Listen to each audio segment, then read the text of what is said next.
13 डिसेंबरला झालेल्या नवोदयच्या पेपरमधले गणिताचे प्रश्नाचे उत्तरं बघा, सगळे सोल्युशन करून इथं देत आहे. पहिला प्रश्न आहे 9999, त्याला गुणिले 999. आता याचा गुणाकार बघा कितीनं कमी आहे, 1000ला तर 1नं कमी. तर बघा याचा जशाला तशी वरची संख्या घेतली, इथं शून्य जेवढे असतील तेवढे इथं मांडून घ्यायचे आणि परत आणि वरची संख्या जशाला तशी मांडून घ्यायची. यांची वजाबाकी बघा, 10तून 9 गेले 1 राहिला, 10तून 10 गेले 0 राहिला, 10तून 10 गेले 0 राहिले, 19मधून 10 गेले तर 9 राहिले, 9मधून 1 गेला तर 8 राहिले, 9ला 9, 9ला 9. तर याचं फायनल आन्सर. आता त्याच्यानंतरचा प्रश्न आहे बघा, 64चे अवयव फॅक्टर बेरीज किती, फॅक्टरची बेरीज किती किंवा अवयवाची बेरीज किती. बघा पहिले 64 आहे. आता 64ला कुठल्या संख्येने भाग जातो, 32, नंतर 16, नंतर 8, 4 आणि 2, 1. यांची बेरीज बघा, 3, 7, 15, 15, 30 आणि 1, 31, 31 आणि 60, 63, 63 आणि 64 किती झाले, 7, 12, 127. त्याच्यानंतरचा प्रश्न आहे बघा, बेरीज करायची, बेरीज आणि वजाबाकी पॉईंटमध्ये. बघा पहिले एका खाली एक अंक मांडून घ्यायचे, परत 60, 82, परत 608.2. आता ह्यांची बेरीज, अंक कमी असेल 0 मांडायचा, 2, 10, 10 आणि 1, 11, पॉईंटला पॉईंट, हातचाला 1, 9, 5, 6, 15, हातचाला 1, 7 आणि 6. आता ह्याच्यातून मायनस कुठली करायची, तर 0 पॉईंट ही काय केली, बेरीज केली आणि ह्याच्यातून 0.682 ह्यांची वजाबाकी. आता इथं संख्या नाही, 0 द्यायची. आता 10तून 2 गेले 8 राहिले, 12तून 9 गेले किती राहिले, 3 राहिले, 10तून 1 गेला 9, परत 11तून 7 गेले 4, नंतर 4, 7 आणि 6. याचं फायनल आन्सर हे. बघा त्याच्यानंतरचा प्रश्न आहे, 1 ते 11 यामधील किती मूळ संख्या आहेत. आता 1 ते 11 बघा, आता ह्याच्यामध्ये 2, 3, 5 आणि 7 ह्या 4 मूळ संख्या आहेत. 1 ते 11मध्ये 4 मूळ संख्या, पण ही 11 पण ह्याच्यातच आहे, त्याच्यामुळं एकूण 5. 1 ते 11मध्ये 5 मूळ संख्या आहेत. त्याच्यानंतरचा प्रश्न, 0.2 गुणिले 0.03 यांचा गुणाकार आहे. सुरुवातीला गुणाकार करता वेळेस पॉईंटचा विचार नाही करायचा, फक्त सुरुवातीला गुणाकार करायचा. 2 6. आता 6 आलं, आता मापायचे पॉईंट किती, पॉईंटच्या नंतरच्या संख्या किती, 1 2 3, 3 नंतर पॉईंट द्यायचा. ह्याचं आलं फायनल. ह्याच्यानंतरचा बघा प्रश्न काय सांगतो आहे, 20 आणि 30 हे याचा सर्वात मोठा समान अवयव. आता ह्याचा समान अवयव कसा काढायचा, 20 आणि 30 ह्याला कुठल्या संख्येला भाग देत जातो आहे, तर 10, 10 2 20 आणि 10 3 30. ह्याच्यातला समान सगळ्यात मोठा अवयव 10 आहे.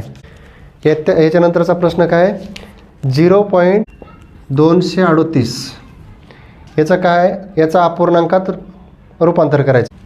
आता हे 38 छेदस्थानी, आता पॉईंटच्या नंतर किती संख्या येतात, 3 संख्या आहेत, मग छेदस्थानी 1000, 3 एकावर 3 शून्य द्यायचे. मग 2 पंचे 10, 2 एक बे, 2 एक बे, 92 18.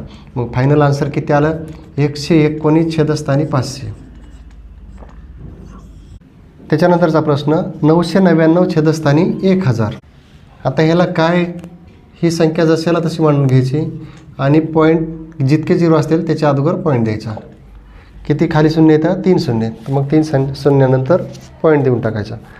तर त्याचा आलं आन्सर काय, 0.999. आता त्याच्यानंतरचा प्रश्न काय, 3/2 गुणिले 2 अधिक 3/2. आता हे बघा 3/2, आता गुणिले आता एक गुणिलेमध्ये भागाकाराचं गुणिलेमध्ये रूपांतर केलं तर छेदातलं अंशात जातं आणि अंशातलं छेदात जातं. मग 2 छेदस्थानी 3. आता बघा 2 2 कटले, 3 3 कटले, इथं काय राहिलं 1 राहिला, पण गुणाकारात आहे त्याच्यामुळे ह्याचा काहीही कळलेला काही इफेक्ट पडत नाही. त्याच्यामुळे आता ह्या दुसऱ्या 2 दोन्ही 4 आणि 4 + 3 किती झालं 7/2. ह्याचा फायनल आन्सर 7/2. आता याच्यानंतरचा प्रश्न काय 100 सेंटीमीटर वर्ग याचं रूपांतर मीटर वर्गमध्ये रूपांतर करायचं आहे. मग हे किती 100 आहे तर 100ला मीटरमध्ये आणायचं आहे. तर इथे 1 आहे. आता डेसीमध्ये जाताना डेसीमध्ये तर 100/10 होते आणि मीटरमध्ये येताना 100/100 होते. मग 100 कटले तर उत्तर किती आलं 1. पर्याय नंबर सी. तर त्याच्यानंतरचा गुणाकार आहे 0.1 गुणिले 0.1 गुणिले 0.1. तर 0.1 गुणिले 0.1 गुणिले 0.1 यांचा किती गुणाकार केला तरी 1च येतो. मग पॉईंटच्या पुढं फक्त किती संख्या येतात 1 2 आणि 3 पॉईंट आहेत. 1 2 आणि 3 हे ह्याचं आन्सर. बघा प्रश्नावरती दिला आहे एका दुकानदाराने 200 रुपयात एक घड्याळ विकत घेतली आणि 40 रुपयाचा नफा घेऊन विकली घड्याळाची विक्री किंमत किती असेल. आता बघा त्याने घेतली केवढ्याला 200 रुपयाला, परत त्यानं 40 रुपये नफा घेतला तर मग नफा घेतला म्हणलेच त्याला प्लस करावं लागेल ना. मग एकूण केवढ्याला विकली त्यानं विक्री किंमत तर 240 रुपयाला.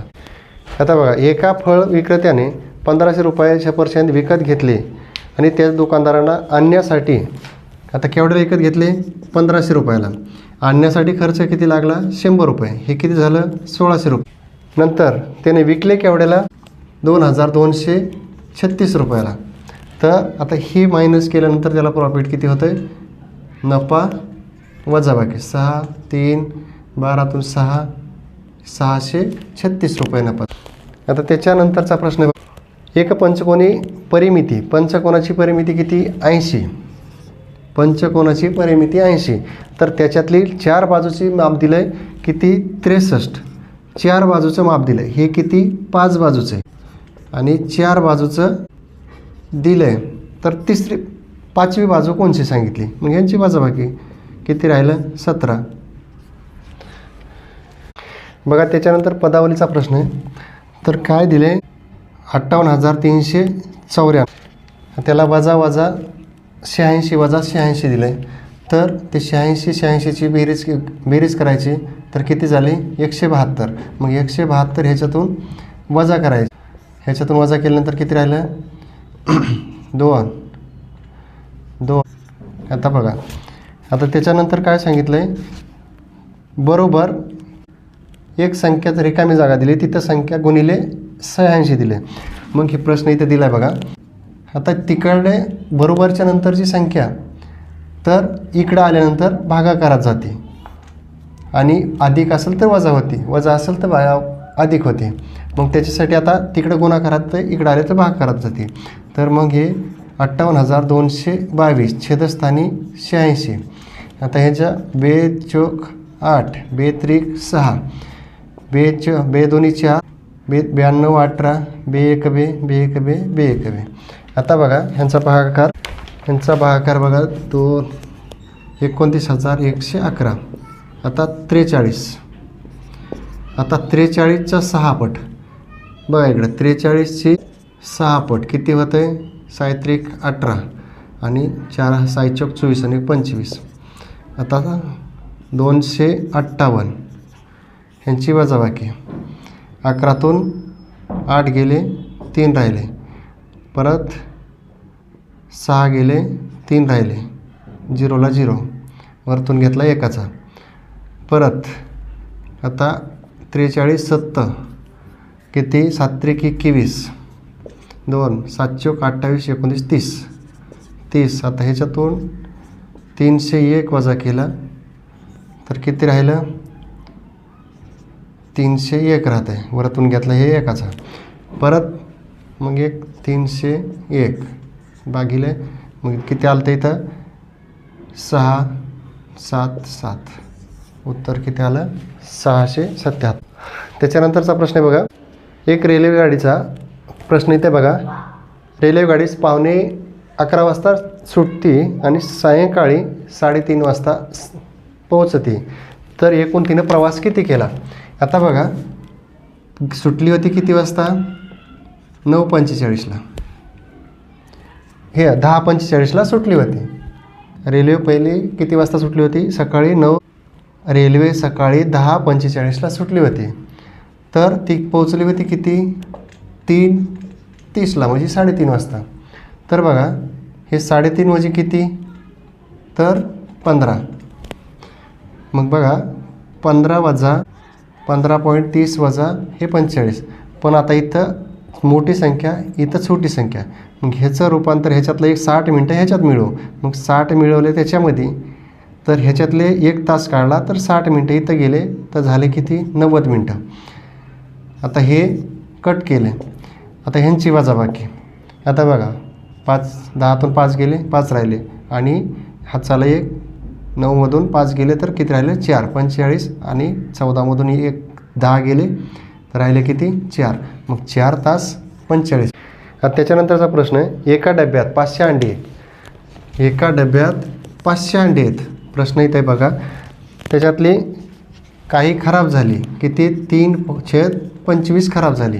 मग किती राहिले? 25 दोन्ही 50, आणि हे 20, 60 राहिले. हे 60 खराब झाले.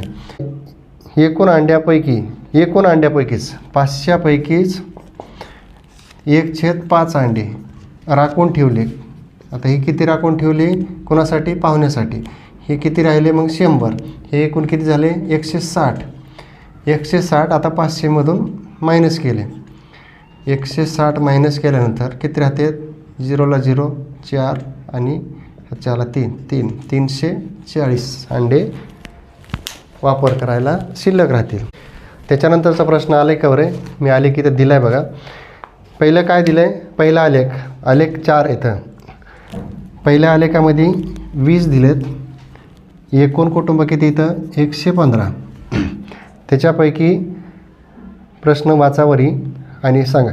बघा, पहिल्या कुटुंबामध्ये किती इथं? 20 आहेत. दुसऱ्या कुटुंबामध्ये किती इथं? 30 आहेत. आणि तिसऱ्या कुटुंबामध्ये 35 आहेत. आणि चौथ्या कुटुंबामध्ये फक्त 5 आहेत. मग किती त्यांची बेरीज झाली? 4 कुटुंब. 1 2 3 4. हां, 0 6 9, हे 90 राहिले. तर मग 115मधून 90 मायनस, तर राहिले किती? 25. हे आन्सर ते. आता त्याच्यानंतरचा प्रश्न आहे, एका आयताच्या सर्व अंतर्कोनाची बेरीज किती? एक आयत आहे बघा, आयत हा आहे. तर अंतर्कोनाची आयत, त्रिकोण, चौरस, चौकोन ह्यांच्या आंतरकोनाची आणि बाह्यकोनाची बेरीज ही फिक्सच असते. त्याच्यामुळे ह्याच्यात आता ह्याची कोण किती इथं? आता प्रत्येक कोण कितीचा आहे? 90 90 90 90. मग 9 चौक 36, मग 360 अंश. आता सर्वच बुद्धिमत्तेचे आणि मराठीचे जर बघायचे असेल तुम्हाला आन्सर की, तर सर्व मी आन्सर की डिस्क्रिप्शनमध्ये टाकले आहे, तर ते बघून घ्या. आणि गणिताचे उत्तरं तर या व्हिडिओमध्ये दिलेले आहेत. तर व्हिडिओ आवडला तर शेअर करा, सबस्क्राईब करा. धन्यवाद.